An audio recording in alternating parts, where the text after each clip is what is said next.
Family Happiness by Leo Tolstoy. Part 2, Chapter 1. Days, weeks, 2 months of lonely country life went by, imperceptibly as it seemed at that time. But, at the same time, the emotions, sensations and delights of those 2 months would have sufficed for a whole lifetime. Both my dreams and his, of how our life in the country should be organised, were not realised at all as we had anticipated. But our life was in no respect a disappointment of our dreams. It was not that strenuous labour, the fulfilment of duty, self-renunciation and life for others that I had imagined when I became his betrothed. It was, on the contrary, an absorbing, selfish affection for one another, a desire to be loved, a constant, causeless delight, and oblivion of all in the world. To be sure, he sometimes went into his study, shut himself up to attend to his affairs. Sometimes he went to town, and, again, he was absent on business about the estate, but I saw how hard it was for him to tear himself away from me, and he himself acknowledged that everything in the world seemed to him such perfect triviality, unless I were there, that he could not conceive the possibility of taking any interest in them. It was exactly the same with me. I read, occupied myself with my music, with his mother, with the school, but I did this only because each one of these occupations was connected with him and met with his approbation. But as soon as ever the thought of him failed to be connected with any particular task, my hands would fall at my side, and it would seem so odd to think that there was anyone beside him in the world. Possibly this was an unworthy, selfish thought, but it gave me pleasure and elevated me high above all the world. In my eyes he was the only being on earth, and I considered him the handsomest and most perfect man in the world. Consequently, I could not live for anyone beside him, or help trying to be in his eyes what he thought me to be. And he considered me the first and the most beautiful woman in the world, endowed with every possible perfection, and I strove to be this woman in the eyes of the first and best man in all the world. Once he came into my chamber while I was engaged in prayer. I glanced at him and continued with my devotions. He sat down at the table so as to not disturb me and opened a book. But it seemed to me that he was looking at me, and I looked round. He smiled. I began to laugh and could not go on with my devotions. "And have you already said your prayers?" I asked. "Yes, but go on, I will leave you. You say your prayers, I hope, don't you?" He made no reply and was about to go, but I detained him. "My sweetheart, please, for my sake, read a prayer with me." He stood by my side, awkwardly dropping his hands, and began with a serious countenance, but falteringly, to read. Now and then he turned to me as if to find approbation and encouragement in my face. When he had read it through, I laughed and gave him a hug. "That's the way with thee. It's just as though I were 10 years old again," he exclaimed, reddening and kissing my hand. Our house was one of those old country mansions in which lived, in mutual love and reverence, several generations of one family. It was all redolent of sweet, pure family recollections, and these, when I came to live in it, seemed suddenly to have become part and parcel with my own traditions. The furnishing and adornment of the house were in the old-fashioned style, such as Tatiana Semyonovna preferred. It could not be said that they were elegant and magnificent, but there was an abundance of everything, from servants to furniture and food. Everything was tidy, solid, stiff, and awe-inspiring. In the reception room the furniture was arranged with symmetrical precision. The wall was hung with portraits, homemade rugs and striped linen were spread on the floor. In the drawing-room stood an old grand piano, chiffoniers of 2 distinct styles, sofas, and brass and mother-of-pearl tables. My boudoir, by the care of Tatiana Semyonovna, was furnished with the most beautiful furniture of different centuries and styles, and, among other things, an old pier-glass, into which I could never glance without a sense of bashfulness, but which finally became as dear to me as an old friend. Tatiana Semyonovna did not let her voice be heard in the house, but everything went like clockwork, though there were a great many superfluous servants. All of these servants, who wore soft shoes without heels, Tatiana Semyonovna considered squeaking shoes and the noise of heels as the most unpleasant things in the world. All of the servants seemed proud of their station, and trembled before the old lady, looked upon my husband and me with patronizing affection, and evidently did their work with extraordinary contentment. Regularly every Saturday, all the floors in the house were washed and the rugs beaten. On the first day of the month a Te Deum was performed, and holy water sprinkled. Every time that a name's day occurred, Tatiana Semyonovna's, her son's, or mine occurred for the first time that autumn, a banquet was given to all the neighbourhood. And all this sort of thing had been done, without ever a break in the custom, since Tatiana Semyonovna's earliest remembrance. My husband did not interfere in the domestic economy, and merely took charge of the management of the farm and the serfs, and that occupied him a good deal. Even in winter he got up very early, and was usually gone when I woke. He returned generally to morning tea, which we drank by ourselves, and almost always at this time, after the troubles and annoyances of his work, he would appear in that extraordinarily jolly frame of mind which we used to call wild enthusiasm. Oftentimes I tried to induce him to tell me what he did in the morning, and he would relate such absurdities that we almost died laughing. Sometimes I urged him to give me a serious account, and he would restrain himself and tell me. I looked into his eyes at the motion of his lips, and remembered nothing, but I was merely delighted to see him and to hear his voice. "Well, what have I been telling you? Let us hear it," he would say, and I could not tell him the first word. It was so absurd that he should tell me about anything else than our own selves. It scarcely made any difference what it was that he had been doing. It was not until long afterward that I began to understand or feel any interest in his labours. Tatiana Semyonovna did not make her appearance till dinner time. She drank her tea alone and only sent a messenger to inquire how we had slept. In our especial, insanely happy little world, it sounded so strange to hear the voice from her solemn, orderly quarters, so different from ours, that oftentimes I could not refrain from laughing heartily in reply to the maid who, with folded arms, gravely announced that Tatiana Semyonovna has sent to inquire how you feel after your yesterday's ride, and she begs to inform you in regard to herself that she suffered all night long from the neuralgia, and that a stupid dog in the village barked and prevented her from getting any rest, and she also would be pleased to know how you liked today's baking, and begs to remark that Taras did not bake the bread today, but that Nikolashka was allowed to try his hand for the first time as an experiment, and has not done at all badly, says she, especially in the rolls, but he cooked the pies too much. Till dinner time we were very little together. I played, read to myself, he wrote or went out again, but at 4 o'clock, when we had dinner, we went to the drawing-room. Mamasha sailed out of her room, and several visitors, indigent ladies of noble birth, several of whom we always had at the house, made their appearance. Regularly each day, my husband, in accordance with immemorial custom, offered his mother his arm to take her out to dinner, but she insisted that he should give me his other, and regularly each day we got into a tangle at the door, which was too narrow for all of us. Mother presided at dinner, and the conversation proceeded with dignified sobriety and not a little solemnity. The few simple words that my husband and I exchanged made an agreeable contrast to the stiffness of these dinner-table conferences. Occasionally disputes arose between mother and son, and they said sarcastic things to one another. I especially enjoyed these disputes and sarcasms, because they served to bring out in all the stronger light the firm and tender love that united them.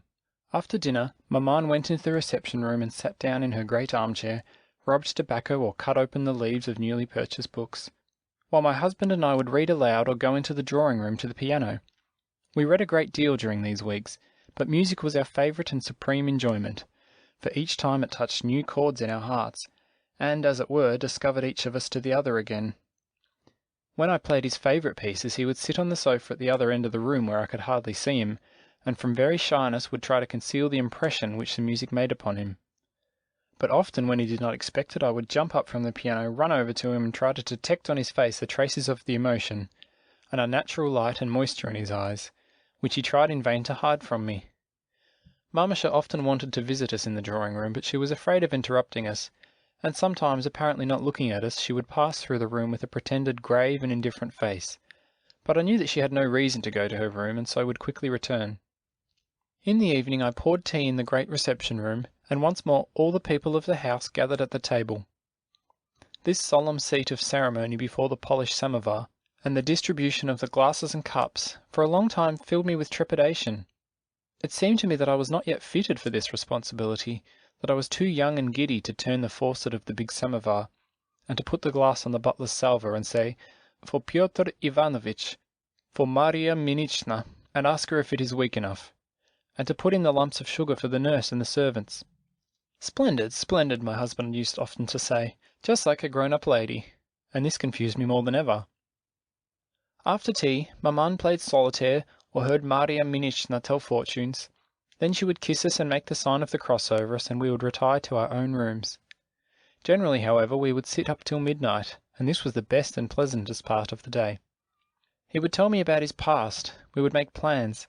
Sometimes we would discuss philosophy and do our best to talk low so as not to be heard upstairs, and that no suspicion of it might reach Tatiana Semyonovna, who believed in early retiring. Sometimes we would get hungry and go softly down to the sideboard, find some cold supper provided by Nikita's thoughtfulness, and eat it in my boudoir by the light of a single candle. We lived quite like visitors in this splendid old mansion, over which brooded the stern spirit of old personified in Tatyana Semyonovna. Not only she, but the servants, the old serving maids, the furniture, and the paintings inspired in me a certain respect, a certain awe, and a consciousness that we were not exactly fitted for such associations, and that it was our duty to live a circumspect and careful sort of existence here. As I look back upon it now, it seems that much must have been really stiff and uncomfortable. That stern, unchangeable order and that throng of lazy, inquisitive people in the house. But then, at that time, that very restraint gave an additional strength to our love. Neither he nor I gave the slightest sign that anything displeased us. On the contrary, he would have resolutely shut his eyes to the fact that it was disagreeable. Mamanka's valet, Dmitri Sidorov, a great lover of smoking, while we were in the drawing-room each day after dinner, went regularly to my husband's study and took tobacco from his drawer, and it was worthwhile to see what merry dismay Sergei Mikhailich came to me on his tiptoes, and, making a warning gesture with his finger and winking, pointed at Dmitri Sidorov, who never suspected that he was suspected. And, when Dmitri Sidorov went out without noticing us, in his joy that all had ended so satisfactorily, as in everything else, my husband said that I was charming and kissed me. Sometimes this easy-going way, this forgiving disposition, and, as it were, apparent indifference, were not pleasing to me. I did not realize that I was open to the same fault, and I called it weakness. Just like a child that does not dare show his will, I said to myself. "Ah, my dear," he replied one time, when I told him how much surprised I was at his weakness, "would it be possible for me to be angry with anyone when I am so happy? It is easier for me to let things go than to try to force others. I was convinced of that long ago, and there is no state where it is impossible to be happy. And we are having such a good time. I cannot be angry. For me now there is no such thing as bad, it is only pitiful and rather amusing. But the main thing is, le mieux est l'ennemi du bien. Would you believe me when I hear the doorbell or read a letter, or simply when I wake up? I have a feeling of terror. Terror because I must live, lest some change may take place, for nothing could be better than what is now." I believed him, but I did not understand him. It was delightful to me, but it seemed to me that it was just as it ought to be, that it could not be otherwise, that it was always so, with all people, and that elsewhere there were other forms of happiness, different perhaps, but not greater. Thus passed the 2 months. Winter came with its cold weather and snowstorms, and, though he was still with me, I began to feel the loneliness, began to feel that life was monotonous, and that it offered neither of us anything new, and that we seemed to be returning forever in our old tracks. He began to busy himself more than before with his own affairs, to the neglect of myself, and again my former idea came back to me, that he had in his soul an especial world from which I was debarred. His perpetual self-complacency irritated me. I loved him no less than before. I was no less happy in his love. But my love had come to a standstill and ceased to grow, and now beside love a new feeling of restlessness began to take possession of my soul. The continuance of love was very insignificant after the first experience of finding that I loved him. What I longed for was activity and not the calmness of a settled life, emotions, perils, and self-renunciations instead of thought. I had within me an exuberance of strength which found no field of activity in our quiet life.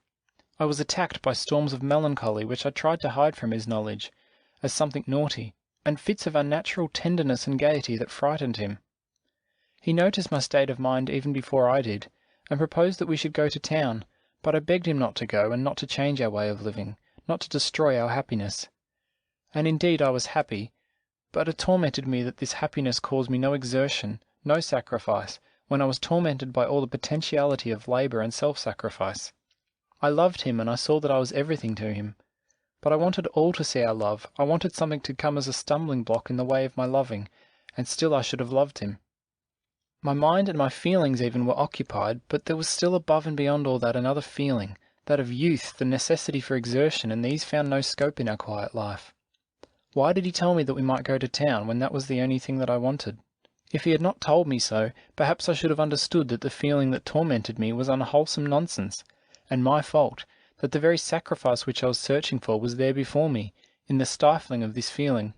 The thought that I had the power of saving myself from melancholy by merely going to town constantly recurred to me in spite of myself, and at the same time it seemed mean and detestable, simply for my own pleasure to tear him away from all that he loved. But time passed on, the snow piled up higher and higher above the walls of the house, and we were always and forever alone, and still we were always the same in each other's eyes. But yonder, somewhere in the brilliancy, in the whirl of life, were throngs of men and women suffering and rejoicing without a thought of us or our petty existence. Worse than all was my consciousness that each day the habits of our life were forging it into one definite form, that our sensations were growing dull and corresponded to the smooth, passionless course of time. In the morning we were cheerful, at dinner deferential, in the evening affectionate. To do good, said I to myself. It is excellent to do good and live honourable lives, as he says. We still have time for that, but there is something for which now and only now I have the requisite power. This was not what I wanted. I needed a struggle. What I needed was that feeling should guide life, and not that life should guide feeling. I wanted to go with him to the edge of an abyss and say, here a step, and I will throw myself over. Here emotion, and I have gone to destruction. And for him, turning pale, to seize me in his strong arms, hold me back over it till my heart grew cold within me, and then carry me away wherever he pleased. This state of affairs had a bad effect upon my health, and I began to suffer in my nerves. One morning it was worse than usual.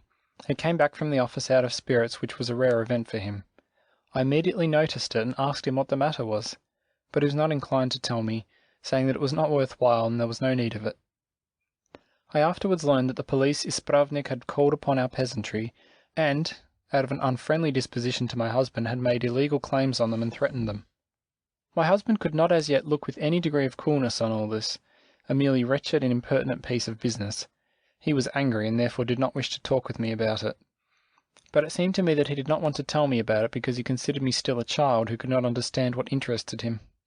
I turned from him and said nothing, and sent to invite Maria Minichna, a visitor of ours, to tea.